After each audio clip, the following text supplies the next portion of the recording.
میرے جیسے بچوں کو لڈی ڈالنے کے لیے نہیں بلکہ ایک سائن کا رول دیا جاتا ہے. مجھے اس کا بالکل بھی آئیڈیا نہیں تھا کہ مجھے اتنا ٹف جو ہے نا وہ اپنی زندگی کا جو سب سے حصہ ہے نا وہ جا کے پروفیشنلزم میں دیکھنا پڑے گا. مجھے ایک فیملی کے لیے یا ایک شخص کے لیے نہیں جینا, ٹھیک ہے, مجھے بہت سارے لوگوں کے لیے جینا. لوگ آپ کو پریشان کرتے ہیں, کرنے دیں. آپ کو ٹونٹ مارتے ہیں, آپ کو ریجیکٹ کرتے ہیں آپ کی پرسنالٹی کو, ان کو کرنے دیں.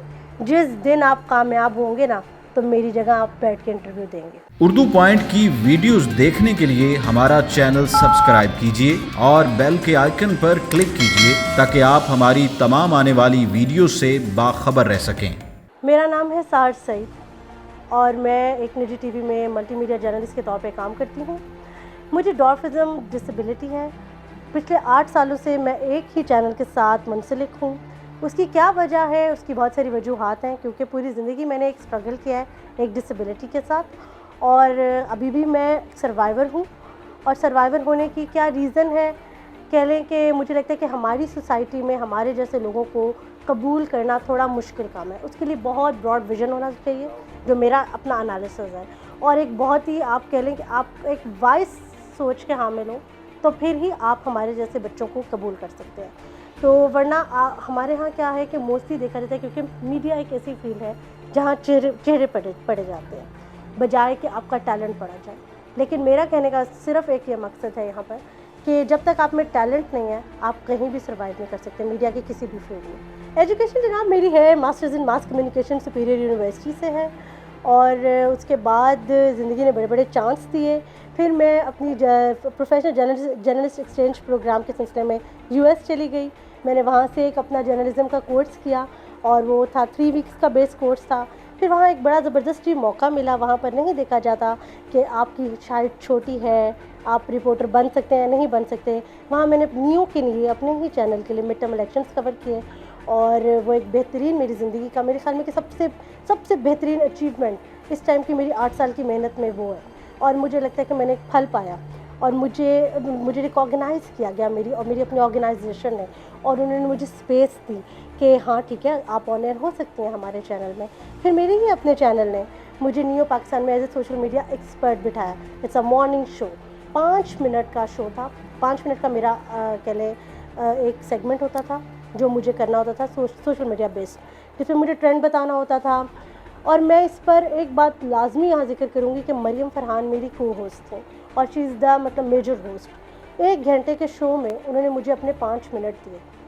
کوئی بھی نہیں دیتا اپنے 1 گھنٹے کے شو میں سے آپ کو 5 منٹ کہ آپ ڈیلی کسی کو بٹھائیں اپنے ساتھ, اور پورا کیمرہ آپ کی طرف موو کر جائے اور صرف لوگ آپ کو دیکھیں. 5 منٹ بہت اہمیت رکھتے ہیں.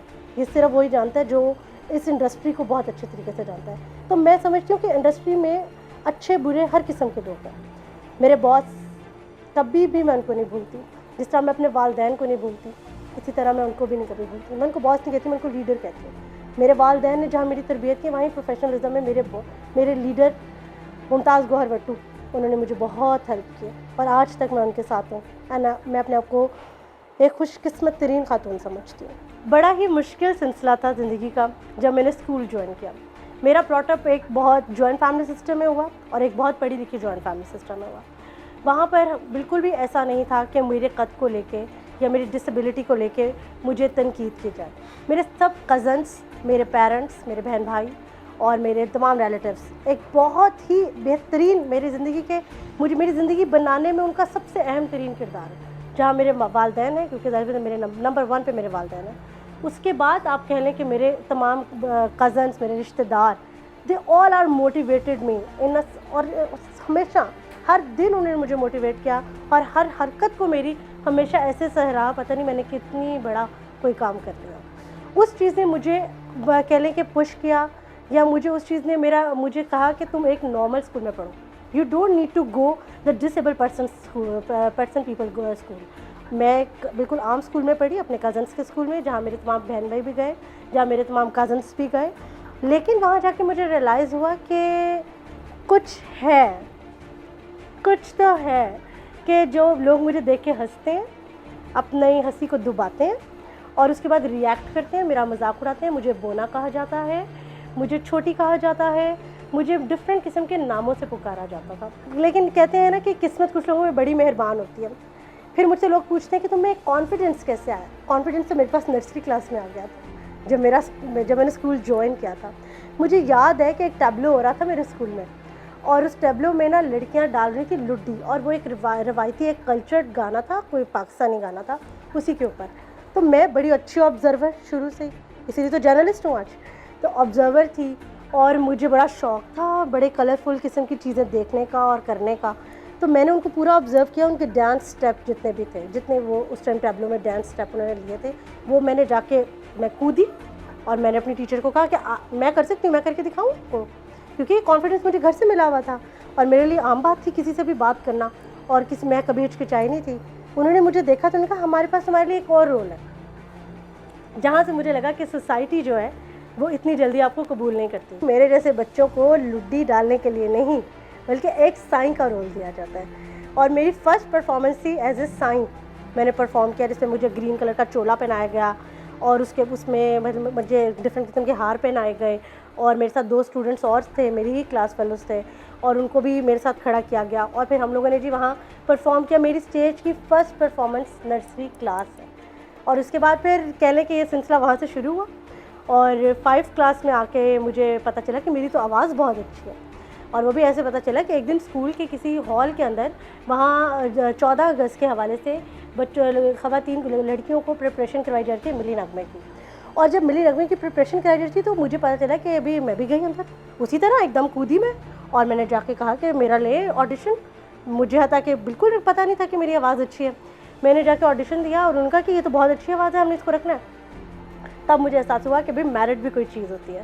اور اس کے بعد پھر میں نے وہاں پر پرفارم کیا 14, پھر کمنگ جو 14 اگست تھی آن دیٹ ایئر, پھر 9 نومبر, پھر اسی طرح جتنے 23 مارچ, پھر ہمیں ڈفرینٹ پلیٹ فارمس پہ جا کے اپنا گاتی تھی ملی نغمے پاکستان کے لیے, مطلب جتنے بھی پاکستانی ایونٹ ہوتے تھے اس قسم کے. پھر میرا ایک یونیورسٹی کا ٹائم سٹارٹ ہوا, میرے بڑے زبردست دوست بنے, اور I am always like a back bencher, اور ان کے ساتھ مل کے میں نے ہمیشہ شرارتیں کی. I am like a Tom boy. اور پھر جب ڈاکٹر صاحب کے ساتھ ہوا, کہہ لیں کہ ایک ایسوسیشن ڈیولپ ہوئی, انہوں نے بہت موقع دیے. میں اپنی یونیورسٹی میں سے میں اور میرے ایک کلاس فیلو ہم 2 لوگ تھے جو گورنر ہاؤس جانے کے لیے سلیکٹ ہوئے, اور اپنے میرٹ کے بیس پر ہوئے. تو اتنا اچھا لگا, اتنا کانفیڈنس دیا اس چیز نے. مجھے اس کا بالکل بھی آئیڈیا نہیں تھا کہ مجھے اتنا ٹف جو ہے نا وہ اپنی زندگی کا جو سب سے حصہ ہے نا وہ جا کے پروفیشنلزم میں دیکھنا پڑے گا. اس کی سب سے بڑی وجہ یہ ہوئی کہ میں جب میں نے نیوم سے ایک ایکسپیرینس لے لیا, جب میں نے اپنے ایک نجی چینل سے ایک ایکسپیرینس لے لیا, اور مجھے لگا کہ میں اس قابل ہوں کہ میں کہیں اور سوئچ کروں. لیکن جب میں کہیں اور سوئچ کرنے گئی تو مجھے بہت سے ایسے چینلز میں صرف یہ کہہ کے ریجیکٹ کیا گیا کہ انہوں نے صرف میری پرسنالٹی کو دیکھا اور مجھے یہ کہا آپ کام کر لیں گی.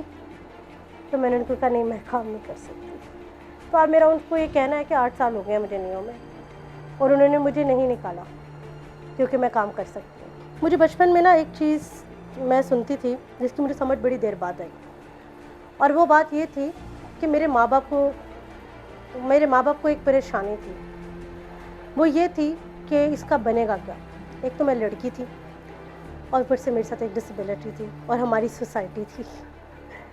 ان کو یہ پریشانی آتی تھی کہ اس کا بنے گا کیا. میرے فادر ہمیشہ مجھے کہتے تھے سحر اپنی ایجوکیشن کمپلیٹ کرو, اپنے آپ کو سیکیور کرو, تم نے جاب کرنی ہے. وہ میری برین واشنگ کرتے تھے, لیکن ان کو یہ نہیں پتہ تھا.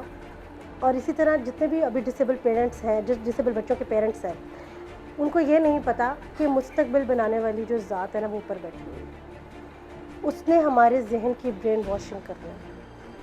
ایسا ہوا کہ جب میں نے فیلڈ جوائن کی, جب میں نے یونیورسٹی سے میں پڑھ کر نکلی, تو مجھے احساس ہوا کہ شادی ہی سب کچھ نہیں ہے, آپ اکیلے بھی بہت کچھ کر سکتے ہیں. مجھے احساس ہوا کہ اللہ نے صحیح کہا کہ حقوق اللہ بعد میں اور حقوق العباد پہلے ہے. شرعی رشتہ ہے نا شادی ہے, اس کو ہم حقوق اللہ کے اوپر لے کر آتے ہیں, ٹھیک ہے.